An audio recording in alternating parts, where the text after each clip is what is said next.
ಸಮುದಾಯ ಬಾನುಲಿ ರೇಡಿಯೋ ಮಣಿಪಾಲದ ಕೇಳುಗ ಮಿತ್ರರೇ, ಕನ್ನಡ ಸಾಹಿತ್ಯ ಪರಿಷತ್ ಉಡುಪಿ ಜಿಲ್ಲೆ ಉಡುಪಿ ತಾಲೂಕು ಘಟಕದ ಸಹಯೋಗದಲ್ಲಿ ರೇಡಿಯೋ ಮಣಿಪಾಲ ಸಮುದಾಯ ಬಾನುಲಿ ಅರ್ಪಿಸುತ್ತಿದೆ ಕಥೆ ಕೇಳೋಣ ಸರಣಿ ಕಾರ್ಯಕ್ರಮ.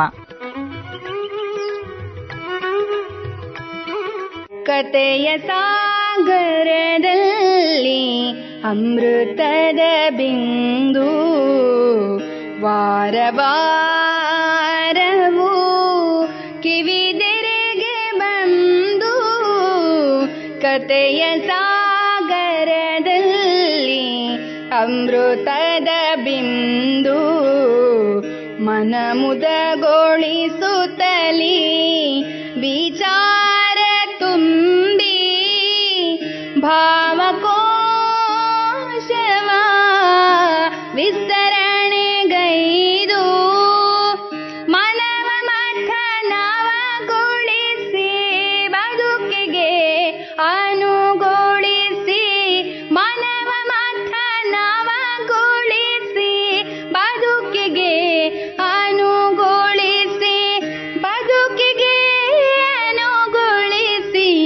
ಕತೆ ಕೇಳೋಣ, ಕತೆ ಕೇಳೋಣ, ಕತೆ ಕೇಳೋಣ.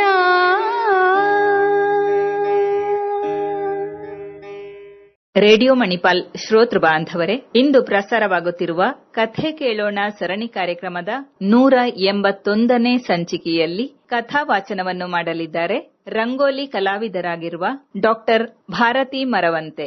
ಬನ್ನಿ ಕಥೆ ಕೇಳೋಣ. ರೇಡಿಯೋ ಮಣಿಪಾಲ ಕೇಳುಗರಿಗೆ ನಮಸ್ಕಾರ. ಕಥೆಯ ಶೀರ್ಷಿಕೆ ಕಂಬಳ. ಘಲ್ ಘಲ್ ಘಲ್ ದೂರದಿಂದ ಕೇಳಿಸುತ್ತಿದೆ. ಅದೆಂತ ಸೌಂಡ್ ಅಜ್ಜ? ಚಿಂಟುವಿನ ಪ್ರಶ್ನೆ. ಮಗ, ಕಂಬಳದ ಹೋರಿಗಳ ಗೆಜ್ಜಿಯಲ್ದ, ನಾಳೆಗ್ ನಿಮ್ಮಿಬ್ರನ್ ಕರ್ಕ ಹೋತೆ. ಬರುಕಿದ್ದದ್ದು ಎಲ್ಲ ಬರ್ದು ಮುಗಿಸಿ ಎಂದ ಅಜ್ಜ. ಕಂಬಳ ಅಂದ್ರೆ? ಕಣ್ಬಿಟ್ಟು ಕೇಳಿತು ಪಿಂಟು. ಹೋರಿಗಳ ಗೆದ್ದಿಯಾಗಿ ಓಡ್ತೋ ಅಜ್ಜನ ಉತ್ತರ. ಹೋರಿ ಅಂದ್ರೆ? ಚಿಂಟುವಿನ ಪ್ರಶ್ನೆ. ಅದೂ ಗೊತ್ತಿಲ್ಯಾ ಅಂದ್ರೆ ಕೋತಿ, ಪಿಂಟುವಿನ ವಾದ. ಓಹ್, ಮಂಕಿನ? ಮಕ್ಕಳ ವಾದ ಜಗಳಕ್ಕೆ ತಿರುಗಿತು. ಅಜ್ಜನಂತೂ ಆಗಿನ ಕಾಲ ಅಲ್ಲ, ವಂಡರ್ ಕಂಬಳ ಅಲ್ಲ, ಗೊಣಗಿದ. ಘಲ್ ಘಲ್ ಶಬ್ದ ಜೋರಾಯಿತು. ಹೋರಿಗಳು ಬಂದೋ ಎಂಬ ಅಜ್ಜನ ಮಾತಿಗೆ ಮಕ್ಕಳಿಬ್ಬರು ತಾ ಮುಂದು ನಾ ಮುಂದು ಎನ್ನುತ್ತಾ ಓಡಿದರು.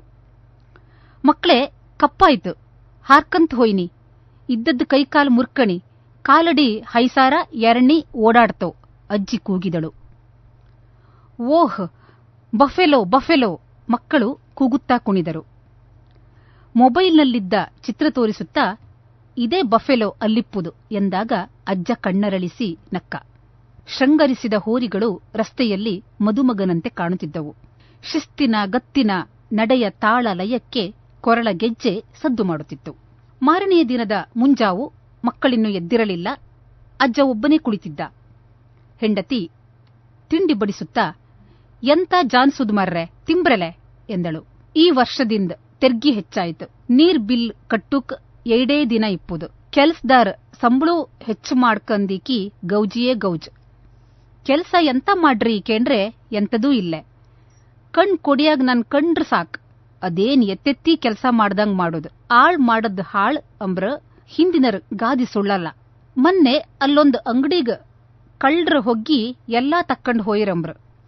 ತಿರಾಸಿಯಾಗ ಮಾಲ್ಗೆ ಬೆಂಕಿ ಬಿದ್ದ ಎಲ್ಲಾ ಸುಟ್ಟು ಹೋಯ್ತಂಬ್ರ. ಒಂದ ಎರಡ, ನಂಗಂತೂ ಕಣ್ ಕಾಂತಿಲ್ಲೆ. ಇವತ್ತೋ ನಾಳೆಯೋ ಅಮಗಿತ್ತು. ಅಮೆರಿಕದಾಗ ಇಪ್ಪು ಮಗನಾರು ಬಂದಿರೆ ನಂಗೂ ಹಗುರಾತಿತ್ ಎಂದ ಅಜ್ಜ. ಮೊದಲ್ ತಿಂಡಿ ತಿಮ್ಕಾಗ್ದ ಕಡಿಕ್ ಮಾತಾಡ್ಲಕ್ ಡಾಕ್ಟರ್ ಹೇಳದ್ ಹಂಬ್ಲೋಯ್ತೆ, ಟೆನ್ಷನ್ ಮಾಡುಕಾಗ ಅಂದಿಲ್ಯಾ ಎಂದಳು ಹೆಂಡತಿ. ಹೌದಂಬ್ರೆ, ಆಚಿಮನಿ ಹೆಣ್ಣಿಗ್ ಯಾರೋ ಬೆರ್ಸ್ಕ ಬಂದ್ರಂಬ್ರ, ಎಂತ ಕಾಲು ಬಂತೆ ಎನ್ನುತ್ತಾ ಕೆಲಸದಲ್ಲಿ ತಲ್ಲೀನಳಾದಳು. ಡೈನಿಂಗ್ ಟೇಬಲ್ನಲ್ಲಿ 4-5 ಬಗೆ ತಿಂಡಿ ಇದೆ. ಅಜ್ಜನಿಗೆ ನಾಲಿಗೆ ರುಚಿಸಲಿಲ್ಲ. ಸಿಹಿ ಎಂದರೆ ಇಷ್ಟ, ಆದರೆ ಈಗ ಸಿಹಿ, ಉಪ್ಪು, ಎಣ್ಣೆ ತಿಂಡಿ ತಿನ್ನುವಂತಿಲ್ಲ. ಸಕ್ಕರೆ ಕಾಯಿಲೆ, ಬಿಪಿ ಎಂದಿದ್ದಾರೆ ಡಾಕ್ಟ್ರು. ಮಾತ್ರೆಯಿಂದ ನಾಲಿಗೆ ರುಚಿ ಕಳೆದುಕೊಂಡಿದೆ. ಮಕ್ಕಳ ನೆನಪಾಯಿತು. ಮಗನೊಡನೆ ಅಮೆರಿಕಕ್ಕೆ ಹೋದಾಗ ಅಲ್ಲಿ ಭಾರಿ ಖುಷಿ ಮರ್ರೆ ನಂಗೆ, ನನ್ ಹೆಂಡ್ತಿ ಕಂಡ್ರೆ ಒಂದ್ ಚೂರು ಬೈಯುವುದಿಲ್ಲ ರಾತ್ರಿ ಕುಡ್ಕ ಬಂದ್ರೆ ಹಾಡಿಗೆ ಎಲ್ಲರೂ ಹೆಜ್ಜೆ ಹಾಕುತ್ತಿದ್ದರು. ತಾನು ನಿಂತಲ್ಲೇ ಕುಣಿದಿದ್ದೆ. ಟಸ್ಪುಸ್ ಇಂಗ್ಲಿಷ್ ಮಾತಾಡುವಲ್ಲಿ ಈ ಹಾಡು ಕೇಳಿ ಕಿವಿ ನೆಟ್ಟಗಾಗಿತ್ತು. ನನ್ ಬಾಸಿ, ನನ್ ಅಬ್ಬಿ ಹೇಳ್ಕೊಟ್ಟು ಬಾಸಿ ಎಂಬ ಖುಷಿ. ಊರಿಗೆ ಮರಳಿದರೂ ತನ್ನ ಬಾಸಿ ಹಾಡನ್ನೇ ಗುಣಗುಣಿಸುತ್ತಿದ್ದ ಅಜ್ಜನಿಗೆ ಆ ದಿನಗಳು ಸಿನಿಮಾ ರೀಲಿನಂತೆ ಹಾದು ಹೋದವು. ಆತ ಹುಟ್ಟಿದ್ದು ಸಂಕ್ರಾಂತಿಯಂದು. ಜಾತ್ಕ ಗೀತ್ಕ ಬ್ಯಾಡ, ಶಂಕರ ಎಂದೇ ಇರ್ಲಿ, ಯಾರೋ ತಮಾಷೆಗೆ ಹೇಳಿದ್ದರಿಂದ ಅದೇ ಹೆಸರು ಇಟ್ಟಿದ್ರಂತೆ. ಎಲ್ಲರ ಬಾಯಲ್ಲೂ ಸಂಕ್ರ ಎಂದಾಗಿತ್ತು. ಈತನ ಕುಟುಂಬಕ್ಕಿರುವುದು 1/2 ಎಕರೆ ತೋಟ. ಪಕ್ಕದ ದಾಯಾದಿ ಭೀಮಣ್ಣ ತನ್ನದಾಗಿ ಮಾಡಿಕೊಳ್ಳಲು ಹೊಂಚು ಹಾಕುತ್ತಿದ್ದ ಕಾಲವದು. ಒಮ್ಮೆ ಮಳೆಗಾಲದ ಸಮಯ. ಭೀಮಣ್ಣ ತನ್ನ ಜಾಗದಿಂದ ಹರಿಯುತ್ತಿದ್ದ ನೀರನ್ನೆಲ್ಲ ಇವರ ತೋಟಕ್ಕೆ ಇಳಿಸಿಬಿಟ್ಟಿದ್ದ. ಸಂಕ್ರನ ತೋಟದ ತೆಂಗಿನ ಸಸಿಗಳ ಹೊಂಡಕ್ಕೆ ನೀರು ತುಂಬಿ ಎಲ್ಲ ಸತ್ತು ಹೋಗಿದ್ದವು. ಮನೆಯ ಮಣ್ಣಿನ ಗೋಡೆಯ ಬುಡದಲ್ಲಿ ನೀರು ನಿಂತು ಇಡೀ ಮನೆ ಬಿದ್ದು ಹೋಗಿತ್ತು. ಅಯ್ಯಯ್ಯಬ್ಯೋ, ನಮ್ಗ್ಯಾರ್ ಗತಿ ಎನ್ನುತ್ತಾ ಸಂಕ್ರನ ಅಮ್ಮ ಕಣ್ಣೀರಿಡುತ್ತಾ ನೀರಲ್ಲಿ ಹೊರಲಾಡಿದ್ದಳು. ಸಾಲ ಮಾಡಿ ತಂದಿದ್ದ ಪಾತ್ರೆ ಸೌಟು ನೀರಲ್ಲಿ ತೇಲಿ ಹೋದದ್ದು ಕಂಡ ಸಂಕ್ರ ಕೈಗೆ ಸಿಕ್ಕ ಕತ್ತಿ ಹಿಡಿದು ಭೀಮಣ್ಣನಲ್ಲಿ ಓಡಿದ್ದ. ನಮ್ಮನ್ನ ಹೇಳುವವರು ಕೇಳುವವರು ಯಾರ್ ಇಲ್ಲ ಅಂದೀಕಿ ಈ ನಮೂನಿ ಮಾಡುದ, ನಮ್ಮೊಬ್ಬರಿಯ ನಿಮ್ಮನ್ ಸುಮ್ಮನೆ ಬಿಡುದಿಲ್ಲ ಎಂದು ಅವರ ಅಂಗಳದಲ್ಲಿ ಕೂಗಾಡಿದ್ದ. ದರ್ಪದ ಭೀಮಣ್ಣನು ಹಾರೆ ಎತ್ತಿ ಈತನನ್ನು ಕಡಿಯಲು ಬಂದಿದ್ದ. ದೊಡ್ಡೋರ್ ಸಾವಾಸ ಸೆರ್ಗಲ್ ಕೆಂಡ ಇಟ್ಕಂಡಾಂಗೆ, ಎಲ್ಲರೂ ದೂರ ಹೋಗುವ ಮಗ ಎಂಬ ಅಮ್ಮನ ಮಾತಿಗೆ ತೋಟ ಮಾರಿ ಜಾಗ ಬದಲಿಸಿದ್ದರು. ಸಂಕ್ರನಿಗೆ ತನ್ನ ತೋಟದ ಹಂಬಲಾಯಿತು ಕಾಣಿ. ಗದ್ದೆಗಳಲ್ಲಿ ಉದ್ದು, ಕಪ್ಪೆಸರು, ನೆಲ್ಗಡ್ಲಿ, ಭತ್ತ ಬೆಳೀತಾ ಇದ್ರು. ತೆಂಗಿನಕಾಯಂತೂ ವರ್ಷದ ಊಂಟಕ್ಕೆ ಸಾಕಾಗ್ತಿತ್ತು. ಮಾವು, ಗೇರು ಮರಗಳು ರಾಶಿ ರಾಶಿ ಕಾಯಿ ಬಿಡುತ್ತಿದ್ದವು. ನಿತ್ಯ ಅಲ್ಲಿ ದುಡಿಮೆ. ಬೆಳಿಗ್ಗೆ 5ಕ್ಕೆ ಅಮ್ಮನೇ ಸಂಕ್ರನಿಗೆ ಅಲರಾಮ್. ಗೊರ್ಕೆ ಹೊಡೆದದ್ ಸಾಕ್ ಮಗ, ಏಳ್ ಎಂದಾಗ ಕಣ್ಣುಜ್ಜಿಕೊಳ್ಳುತ್ತಾ ಕೊಟ್ಟಿಗೆಗೆ ಹೋಗುತ್ತಿದ್ದ. ಎತ್ತುಗಳ ಕುತ್ತಿಗೆಯ ಹಗ್ಗ ಬಿಚ್ಚಿ ಅವುಗಳ ಬೆನ್ನ ಮೇಲೆ ತೂಕಡಿಸುತ್ತಾ ಕುಳಿತುಕೊಳ್ಳುತ್ತಿದ್ದ. ಅವು ನಡೆಯುತ್ತಾ ಸಂಕ್ರನ ಗದ್ದೆಯಲ್ಲಿ ಹೋಗಿ ನಿಂತು ಮೇಯುತ್ತಿದ್ದವು. ಒಮ್ಮೆ ಎತ್ತುಗಳ ಬೆನ್ನಿಂದ ಕೆಳಕ್ಕೆ ಇಳಿದಾಗ ಕಾಲಿಗೆ ಮುಳ್ಳೆಟ್ಟಿ ರಕ್ತ ಬಂದಾಗ ಅಮ್ಮ ಓಡೋಡಿ ಬಂದಿದ್ದಳು. ಕೆಸುವಿನ ದಂಟಿನ ಸೊನೆ ಸುಣ್ಣ ಹಚ್ಚಿದ್ದಳು. ನಮ್ ಗೆದ್ದೀಲ್ ಚೂರಿ ಮುಳ್ ಹಾಕ್ದರ್ ಯಾರ್, ಅವ್ರ ಕಣ್ಣು ಕಿಚ್ಚಿಡ್ದು ಹೊಯ್ಲಿ ಎಂದು ಶಪಿಸಿದ್ದಳು. ಸೂರ್ಯ ನೆತ್ತಿಗೆ ಬರ್ತಾ ಇದ್ದ ಹಾಗೆ ಗದ್ದೆ ಕೆಲಸ ಮುಗಿತಾ ಇತ್ತು. ಅಲ್ಲಿಂದ ಓಡತೊಡಗಿದರೆ ಮನೆ ಅಂಗಳದಲ್ಲಿ ನಿಲ್ಲುತ್ತಿದ್ದ. ಸಂಕ್ರನ್ ಗಾಡಿ ಮನೆ ಬದಿಗ್ ಹೊರಟಿತೆ ಎಂದು ನಕ್ಕವರುಂಟು. ಮನೆಯಲ್ಲಿ ಕುಚ್ಚಲಕ್ಕಿ ಗಂಜಿ, ಒಣ ಮೀನ್ ಇರುತ್ತಿತ್ತು. ಒಂದು ದಿನ ಮರಿಗೆಯಲ್ಲಿ ಬರೀ ಗಸಿ ಮಾತ್ರ ಕಂಡ ಸಂಕ್ರ ತನಗೆ ಹೋಳಿಯುಡಲಿಲ್ಲ ಎಂಬ ಸಿಟ್ಟಿಗೆ ಮರಿಗೆ ತಟ್ಟೆ ಸೌಟು ಬಿಸಾಡಿದ್ದ. ಮಣ್ಣಿನ ಮರಿಗೆ ಒಡೆದು ಚೂರಾಗಿತ್ತು. ಅಮ್ಮನಂತೂ, ನಿನ್ ಸಿಟ್ಟು ಕೇಂಬರ್ ಯಾರ್, ಇದ್ದದ್ದೊಂದು ಮರ್ಗಿ ಒಡ್ದು ಹಾಕ್ದಿಯಲ್ಲೇ, ಹಡಿ ಮಾಡ್ತೀಯಾ, ಬಿಲಾಸ್ ಬಿಟ್ಟದ್ ಎಲ್ಲ ಇಳಿಸ್ತೆ ಕಾಣೀಗ ಎಂದವಳೆ ಹುಣಸೆ ಮರದ ಅಡ್ರನಿಂದ ಪೆಟ್ಟು ಹೊಡೆದದ್ದು ನೆನಪಾಯ್ತು ಸಂಕ್ರನಿಗೆ. ಇದೇ ಸಿಟ್ಟಿಗೆ ಸಂಕ್ರ 2 ದಿನ ಊಟ ಮಾಡಿರಲಿಲ್ಲ. ಕೆಂಪು ಬಾಸುಂಡೆಗಳಿಗೆ ಅಮ್ಮನೇ ಎಣ್ಣೆ ಹಚ್ಚಿದ್ದಳು. ಅನಂತರ ಹಠ ಮಾಡಿದ್ದು ನೆನಪಿಲ್ಲ. ಸಂಕ್ರನ ದುಡಿಮೆ ಅಷ್ಟಕ್ಕೆ ಮುಗಿಯಲಿಲ್ಲ. ಮಧ್ಯಾಹ್ನವಾಗ್ತಾ ಇದ್ದ ಹಾಗೆ ಪುಗ್ಗ ಮಾರಾಟ ಮಾಡಲು ಹೋಗುತ್ತಿದ್ದ. ಸೈಕಲ್ಗೆ ಬಣ್ಣ ಬಣ್ಣದ ಪುಗ್ಗಗಳನ್ನು ಕಟ್ಟಿಕೊಂಡು ಪುಗ್ಗ ಬೇಕಾ ಪುಗ್ಗ ಎಂದು ಕೂಗುತ್ತಾ ವಿಸಿಲ್ ಹೊಡೆಯುತ್ತಿದ್ದ. ಮಕ್ಕಳು 4 ಆಣೆ 8 ಆಣೆ ಕೊಟ್ಟು ಖರೀದಿಸುತ್ತಿದ್ದರು. ಬಸ್ ಸ್ಟ್ಯಾಂಡ್ ದಾರಿ ಬದಿಯಲ್ಲಿರುವ ರಾಮ, ರಹೀಮ, ಜೋಸೆಫ್, ಗಣಪು ಇವರೆಲ್ಲರ ಅಂಗಡಿ ಎದುರು ಸಂಕ್ರನ ಸೈಕಲ್ ನಿಂತಿರುತ್ತಿತ್ತು. ಒಮ್ಮೆ ಮೇರಿಯಂತೂ ಕ್ರಿಸ್ಮಸ್ ಹಬ್ಬಕ್ಕೆ 25 ಪುಗ್ಗ ಖರೀದಿಸಿದ್ದಳು.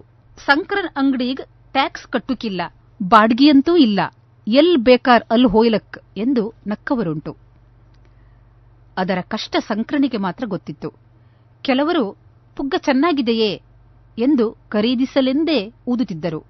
ಜೋರಾಗಿ ಊದಿದಾಗ ಒಡೆದು ಹೋಗುತ್ತಿತ್ತು. ದುಡ್ಡು ಕೇಳಿದರೆ ನಾನು ಪುಗ್ಗ ತಕಂಡಿನಾ ಎನ್ನುತ್ತಿದ್ದರು. ಅದಕ್ಕಾಗಿಯೇ ಗಲಾಟೆ ಆಗಿದ್ದೂ ಉಂಟು.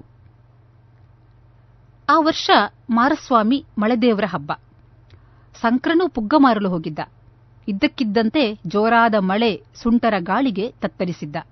ಸೈಕಲ್ ಅಲುಗಾಡಿತು. ಕೊಡೆ ತಿರುಗು ಮುರುಗಾಯಿತು. ಪುಗ್ಗಗಳಂತೂ ಎಲ್ಲೆಂದರಲ್ಲಿ ಹಾರತೊಡಗಿದವು. ಅಲ್ಲಿದ್ದವರೆಲ್ಲ ಹಿಡಿಯಲು ಓಡಿದ್ದರು. ಅಯ್ಯಯ್ಯೋ, ನಮ್ ಸಂಕ್ರನ್ ಪುಗ್ಗ ಎಂದು ಎಲ್ಲರೂ ಕಿರುಚಿದ್ದರು.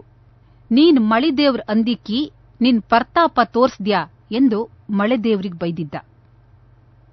ಜೀವನವೇ ಪುಗ್ಗದ ವ್ಯಾಪಾರ. ಒಡೆದೂ ಹೋಗುತ್ತೆ, ಹಾರಿಯೂ ಹೋಗುತ್ತೆ ಎಂದು ಆತನಿಗೆ ಅನ್ನಿಸಿದ್ದೂ ಉಂಟು. ಒಂದೊಂದೇ ಘಟನೆಗಳು ಆತನ ಮನಪಟಲದಲ್ಲಿ ತಿರುಗತೊಡಗಿದವು. ತೋಟ ಮಾರಿದ ಸಂಕ್ರ ಅದೇ ಊರಲ್ಲಿ ಗೇರು ಫ್ಯಾಕ್ಟರಿ ತೆರೆದಿದ್ದ. ಸಂಪಾದನೆಯೂ ಆಯಿತು, ಮನೆ ಕಟ್ಟಿಸಿದ, ಮದುವೆಯಾಗಿ ಮಕ್ಕಳಾಯಿತು. ತನ್ನ ಮಗ ತನ್ನಂತಾಗಬಾರದೆಂದು ಚೆನ್ನಾಗಿ ಓದಿಸಿದ. ಇದೀಗ ಮೊಮ್ಮಕ್ಕಳಿರುವ ತುಂಬು ಕುಟುಂಬ ಸಂಕ್ರನದ್ದು. ಇದೀಗ ಸಂಕ್ರಣ್ಣ ಎಂದೇ ಮನೆ ಮಾತಾಗಿದ್ದಾನೆ. ಅಮೆರಿಕದಲ್ಲಿರುವ ಮಗ ಇವತ್ತೋ ನಾಳೆಯೋ ಬಂದಾನು, ತನ್ನ ಕೆಲಸ ಅವನೇ ನೋಡಿಕೊಂಡಾನೆಂದು ಕಾಯುತ್ತಿದ್ದಾನೆ ಸಂಕ್ರಣ್ಣ. ಕೈತುಂಬ ಸಂಪತ್ತು, ಬಂಗ್ಲೆ, ಆಳುಗಳಿದ್ದಾರೆ, ಎಲ್ಲವೂ ಇದೆ. ಆದರೆ ಬೇಕೆನಿಸಿದ್ದು ತಿನ್ನುವಂತಿಲ್ಲ, ಎಲ್ಲೆಂದರಲ್ಲಿ ತಿರುಗಾಡುವಂತಿಲ್ಲ. ಯಾವಾಗ ಏನಾಗುವುದೋ ಎಂದು ಸಂಕ್ರಣ್ಣನಿಗೆ ಆತಂಕ. ಮಗನಿಗೆ ವಹಿವಾಟು ವಹಿಸಿ ಸಾಕೆನ್ನಿಸಿಕೊಳ್ಳೋಣ ಎನ್ನುವ ಯೋಚನೆ. ಅಜ್ಜ ಕಂಬಳಕ್ಕೆ ಹೋಪ, ಮಕ್ಕಳ ಕರೆಗೆ ಎಚ್ಚರಗೊಂಡ ಸಂಕ್ರಣ್ಣ. ಮನೆಯವರೆಲ್ಲರೂ ಹೊರಟರು. ಸಂಕ್ರಣ್ಣನ ಯೋಚನೆ ಮನೆ ಕಡೆಗೆ ಇತ್ತು.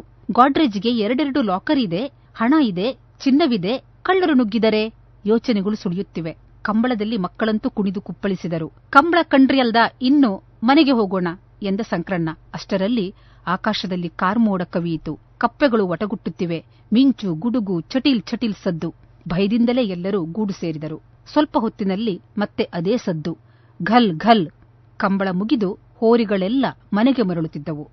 ಮಕ್ಕಳಂತೂ ಬಫೆಲೋ, ಹೋರಿ, ಕೋಣ ಎನ್ನುತ್ತಾ ಕಿಟಕಿಯಲ್ಲಿ ಇಣುಕಿ ಫೋಟೋ, ವಿಡಿಯೋ ತೆಗೆಯತೊಡಗಿದರು. ಸಂಕ್ರಣ್ಣನಿಗೆ ಕಂಬಳದಲ್ಲಿ ತಾನೂ ಪುಗ್ಗ ಮಾರಾಟ ಮಾಡಿ ವಾಪಸ್ಸಾದದ್ದು ನೆನಪಾಯಿತು. ಅಂದು ಕತ್ತಲಾಗಿತ್ತು. ಹೋರಿಗಳ ಮಾಲೀಕರು ಮನೆಗೆ ಹೊರಡುವ ತಯಾರಿಯಲ್ಲಿದ್ದರು. ಇವರ ಟಾರ್ಚ್ ಬೆಳಕಲ್ಲಿ ಮನೆ ಸೇರುವೆ ಎಂದುಕೊಂಡ ಸಂಕ್ರ ಬಹುಮಾನ ಗೆದ್ದ ಕೋಣದ ಒಡೆಯ ಈತನಿಂದ 50 ಪುಗ್ಗ ಖರೀದಿಸಿದ. ತನ್ನ ಕೋಣ ಗೆದ್ದದ್ದಕ್ಕೆ ಉಡುಗೊರೆ ಎನ್ನುತ್ತಾ ಎಲ್ಲಾ ಕೋಣಗಳ 2 ಕೋಡುಗಳಿಗೂ ಕಟ್ಟಿದ್ದ. ನನಗಂತೂ 2 ದಿನದ ಸಂಪಾದನೆ ಕ್ಷಣಾರ್ಧದಲ್ಲಿ ಆಯಿತಲ್ಲ ಎನ್ನುವ ಖುಷಿ. ಉಳಿದ ಪುಗ್ಗಗಳೊಡನೆ ಸೈಕಲ್ ನಡೆಸುತ್ತಾ ಅವರೊಡನೆ ಮನೆಯೆಡೆಗೆ ಹೆಜ್ಜೆ ಹಾಕಿದ್ದೆ. ಆ ಕತ್ತಲ ರಾತ್ರಿಯಲ್ಲಿ ಯಾವುದೇ ಭಯವಿರಲಿಲ್ಲ. ಅಂದಿನ ಖುಷಿ ಈಗ ಇಲ್ಲ. ಎಲ್ಲವೂ ಇದ್ದರೂ ಒಳಗೊಳಗೆ ಆತಂಕ ಎಂದುಕೊಳ್ಳುವಾಗಲೇ ಉಂಬುಕ್ ಬಪ್ರೆಲೆ, ತಡು ಮಾಡ್ರೆ ಅಸಿಡಿಟಿ ಬತ್ತಂಬ್ರ, ಡಾಕ್ಟರ್ ಮಾತ್ ಹಂಬ್ಲೋಯ್ತಾ ಹೆಂಡತಿಯ ಮಾತಿಗೆ ತಲೆದೂಗಿದ. ಊಟ ಮಾಡಿ ಎಲ್ಲರೂ ನಿದ್ರೆಗೆ ಜಾರಿದರು. ಸಂಕ್ರಣ್ಣನಿಗೆ ಮಾತ್ರ ಆಗಿನ ಕಾಲ ಅಲ್ಲ, ವಂಡರ್ ಕಂಬಳ ಅಲ್ಲ ಮಾತು ಮರುಕಳಿಸುತ್ತಿತ್ತು. ಈ ಕತೆ ಕೇಳಿದ ತಮಗೆಲ್ಲ ವಂದನೆಗಳು.